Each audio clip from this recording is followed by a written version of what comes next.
This is a stimulus and social security update. Got some important update to share with you. We'll go over these articles. Stimulus update, 3 factors that will determine the chances of another stimulus check this year, and millions of Americans can still apply for tax relief, paying out $250 up to $1,000. And a must-read quote by President Biden on the Social Security. 11 votes later, and Kevin McCarthy is still not Speaker of the House. I'll let you know what's going on with that. And President Biden praises Mitch McConnell, and they actually get along. Could this mean that we are going to have a bipartisan government working together for the future, helping out Americans? I'll play the video clip of that and give you some other important updates as well. Hope you're having a fantastic Friday. If you appreciate the fact-based, fast-paced updates, hit the like button down below and subscribe to the channel for more daily, straight-to-the-point updates on matters that financially matter to you. So let's go over this really quick. McCarthy fights to lock down a deal in longest Speaker contest in 164 years. So, Speaker of the House, it was supposed to be Kevin McCarthy. He thought it was going to be him, but looks like 11 votes later, it is still not him, and there are still Republicans holding out. So this is a pretty important position because this is third seat from the president. It goes president, vice president, and then Speaker of the House. So with no Speaker of the House, our Congress basically is not doing anything, and this should have been settled just with one vote, but it's probably going to go into next week. So last night they stopped at around 8 p.m. after their 11th vote, and it was still not Kevin McCarthy. I think still 20 votes short, and yeah, it looks like it could go on until next week. Stimulus update, 3 factors that will determine the chance of another stimulus check this year. So many Americans are hoping for more stimulus money. Let me know down in the comments below if you're still hoping for more stimulus money. And there are 3 factors to determine if it is likely going to happen. So, number 1, whether Democrats and Republicans can find a bipartisan way forward on stimulus funds for parents. So, regarding the child tax credit, Democrats were pushing really hard and even predicted that they would get it done by the end of 2022. Obviously, that did not happen. Will they do it again for 2023? Well, any legislation that did not pass in 2022 has to be reintroduced for 2023. So, regarding the child tax credit, expanded that, it's going to have to be reintroduced and get Republican support, which Republicans say they are not for at the moment. Number 2, whether Republicans will retain control of the House of Representatives. So at the moment, the House of Representatives controlled by the Republicans. It got flipped. Democrats were in control before, which is how they were able to pass some reconciliation bills, the Inflation Reduction Act, American Rescue Plan. But with the Republicans in control of the House, that means they have the final say of what they want done. And it doesn't look like Republicans are in support of stimulus anytime soon, or anything else really that the Democrats want to do in terms of giving more aid, and whether economic or pandemic conditions worsen or improve. So this is probably the most important factor. And I mentioned this before. When COVID-19 happened, it was crazy. Everything just shut down. The economy shut down. Everything shut down. And so therefore they needed to give out stimulus checks to people to help out. And then aftermath of that, people were still struggling, so they had to give stimulus checks. So in order for that to happen again, things would have to get worse, not from the pandemic, but a recession, which is widely predicted by many economists. So if a recession does happen in 2023, then this will mean that we should see recession stimulus checks as we did in 2001 and 2008. So those are the 3 factors. It seems like it is a slow train wreck happening in slow motion. So it's not really going to be a fast result of whether or not we see what happens. It seems like it's going to be slow, but I'll keep you updated on that. There are some stimulus checks, tax rebates, tax relief trickling through. So millions of Americans can still apply for tax relief payment between $250 and $1,000. So this is going on in New Mexico. If you live in New Mexico, you have until May 31st of 2023 in order to claim these checks, which could be up to from $250 to $500 up to $1,000, depending on your status. So If you live in New Mexico and you haven't already submitted your 2021 tax returns, you have until May 31st to do that. And that's pretty much it. While we see stimulus, it's just little things trickling through. We're not seeing the big programs as much as we used to, but I'll definitely keep you updated of what's going on. The must-read Biden quote on Social Security. President Biden made some pretty epic quotes on Social Security, especially before he was president and campaigning. For example, the $200 per month for every Social Security recipient. He did not follow through with that, unfortunately. So, and he hasn't even mentioned that really since he's gone in office. So, President Biden has spoken several times of his desire to protect Social Security, and it's a hard topic to ignore, with the program expected to cut benefits significantly by 2035. So it's about in 12 years where there could be a lot less Social Security going on. So what is this big quote? So what it's saying here is, it is earlier, 2022, during his State of the Union speech, Biden reiterated a past promise he made. And what he said here is, quote, "And under my plan, nobody earning less than $400,000 a year will pay an additional penny in new taxes. Nobody." So what this means for Social Security is that if anybody making less than $400,000 a year is not taxed more, because payroll tax is what pays for Social Security, so like people's salaries and stuff, if that is not raised, then Social Security is going to die as is. So basically, that's what it's saying here. With that quote, with no new taxes, that Social Security has a potential of dying out or significantly getting cut. So that's what it's saying there. President Biden in the past has been for Social Security. For instance, one proposed by prominent Democratic Senators Elizabeth Warren and Bernie Sanders would help pay for Social Security by raising taxes. So President Biden did say he was for that, but we'll see what happens. There's a lot going on, so I'll keep you updated with that regarding Social Security. And then Biden and McConnell. Kentucky event is a roadmap for White House under new Congress. So President Biden and Mitch McConnell actually said some good things about each other for once, which is pretty crazy to see. So basically what was said here, President Biden said, "We disagree on a lot of things, but here's what matters. He is a man of his word. It sends an important message to the entire country. We can work together. We can get things done. We can move the nation forward if we just drop a little bit of our egos and focus on what is needed for the country." That's what President Biden said. So this is pretty big move, because it seems like Mitch McConnell is, always kind of criticizing President Biden sort of criticizing the Republicans, not really calling out McConnell much, but this could be a big thing. So Biden praises McConnell and touts infrastructure law in Kentucky. Is this the change in our government and Congress that we needed to see to have finally bipartisan Republican and Democrat support for more bills to help out the American people moving forward? Take a look at this video clip explaining more.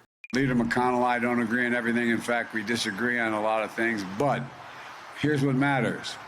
He's a man of his word. When he gives you his word, you can take it to the bank, you can count on it, and he's willing to find common ground to get things done for the country. So thank you, Mitch. Thank you. We can work together. We can get things done. We can move the nation forward. We just drop a little bit of our egos and focus on what is needed in the country.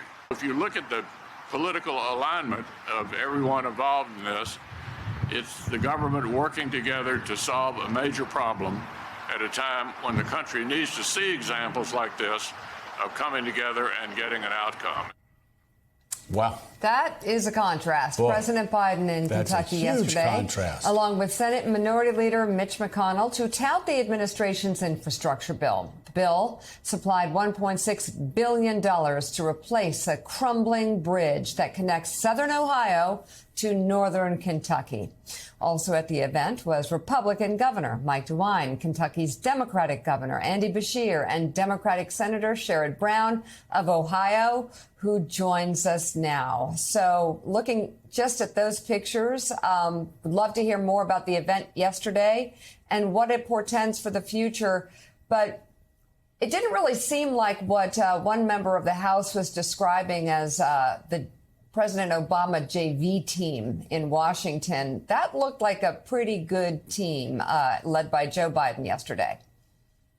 Well, yeah, thanks, Mika. And look at the contrast, Willie, earlier, I think all of you pointed out the contrast of look at the House floor and look what Mitch McConnell and President Biden and it's hard for me to say former Senator Foreman, he's only been out of office 2 days, and I were doing at that bridge, and Governor Beshear from Kentucky. And I mean, look at this. This is the biggest, I believe it's the biggest investment in one project from federal dollars, perhaps ever. It's 3% of GDP goes that bridge, but it's also look back. It's what bipartisanship looks like. We did the PACT Act to provide health care for those soldiers and those men and women who serve us, who were exposed to the burn pits in Iraq. Look at the CHIPS Act. We're finally doing an industrial policy in our country, rebuilding supply chains. That was done bipartisanly. And again, that's what we're there for. And that's what the celebration was so wonderful about yesterday in Cincinnati. We're actually in Kentucky, but then we went to Cincinnati. I'd like to point out, and all of you that know Cincinnati, point out you want to do the event on the other side, on the Kentucky side, because then the camera looks into the background is the beautiful skyline in Cincinnati, rather than doing it the other way around. But that's a little bit of a bio anti-continue. I'll let that go. So you're a producer. You've got a future in it. It's so interesting when you look at how this Congress began on January the 6th, 2021. No one would have predicted 2 years later that Mitch McConnell and Joe Biden and Governor DeWine and Senator Sherrod Brown and Beshear and you name it, all of these people would be coming together. But it really does underline a lot larger fact, bigger fact. You guys, Republicans and Democrats alike, were able to accomplish more in a bipartisan way over the last 2 years than anybody would have predicted. Can you talk about that? Yeah, I mean, that's one of the joys of this job and what we've been able to do. I heard people say, and a lot of people say, this is the most productive Senate, House, and presidency since the Great Society and LBJ days. Some say since FDR and the New Deal. And it was, as I said, it was the CHIPS Act, which is going to mean a real industrial policy nationally. It's working with veterans. It was fixing, some of them were a little more partisan, fixing the pension program. So a million workers who had lost their pensions will get them, the child tax credit, a number of things we did with the Inflation Reduction Act on climate change. But it was a productive time, sometimes bipartisan, not always, but productive nonetheless. And that's what you elect us for. And I spent more time with Mitch McConnell yesterday. We talked about everything from the farm bill that we're going to team up on. He's on the ag committee with me, to what we might do to how in housing and what we can do on a whole host of other things. So it was just a good trip all the way around. It's what government service should be about, not what they're doing in Washington whenever this ends with Kevin McCarthy. Senator Brown, this is Eddie Glaude. Thank you for your service in so many ways. I want to ask this question about bipartisanship. There's this view that bipartisanship somehow comes with the compromise of one's principles. It's clear who you are, where your politics are. How do you present bipartisanship as not being a compromise of basic principles that define how you see yourself as a public servant? That's exactly the right question. And Rob Portman and Rob rode out on the plane with us, and I spent, as Rob was just 1 day out of office at that point yesterday, and we talked about the difference between compromise and the better way to understand it, I think, is finding common ground. And Rob and I are very different. I mean, he was for every trade agreement. I was against every trade agreement. He was for the Trump tax cut for rich people, as I would say. I was against him, on all the major issues. But we found common ground, everything from what we did for Lake Erie, what we do for NASA Glenn, what we do at Wright Pat, what we do to help Columbus and Central Ohio, and the CHIPS Act. I mean, that's my job, is not to compromise, and even whatever moving to the center, whatever all that stuff means, because I don't see politics as left or right particularly, but it's finding common ground. What can we agree on? Roy Blunt, also who just retired from Missouri. I've known Roy for 40 years. He one time said, Sherrod Brown and I agreed on exactly 5 things in our career. And then he laughs and he said, but all 5 of them are now federal law. And that's what you do. You seek out I seek out Republicans with whom I agree very little, but I find things we agree on, and that the common ground, and that's what good public officials do. What are your thoughts? Is there going to be more help for the American people from a bipartisan government? Let me know your thoughts on that down in the comments below. And that is all the news that I have for you today to hopefully cheer you up a bit. Here's my daughter Bella's tip of the day. Hi guys, this is Bella. This is the tip of the day. Do you like my stress ball? You squeeze it and then you feel better. So I'm going to tell you one thing you should do. Do the things that you want to do because you only have one life. Do you know how I come up with all these good positive words? My mom and dad always do meditation, and it says a lot of positive words. So that's where I got the positive words for. So you guys can be happy, and I can be happy making these tip of the day for you. That's why I do that. It's Bella. Thank you so much for watching. Appreciate all of your support. So I'm finally able to take my first steps. So a few days ago, I was able to take my first steps with a boot on, one of those protective aircast boots, and it was really painful. I think that was 2 days ago. And then last night, I was able to take a few steps on my own. So I am improving. I'm hoping to start walking somewhat normally, maybe in a week or so. So I'm able to take some steps. So yeah, progress is happening. Really happy that I'm able to start walking again, which is crazy because my accident happened on October 17th and haven't been able to walk since, up until 2 days ago. So I'm getting there slowly. But if you want to check out any of my other videos, my other channels, click right up here, and I'll see you in the next video. Take care, be safe. Thank you for watching.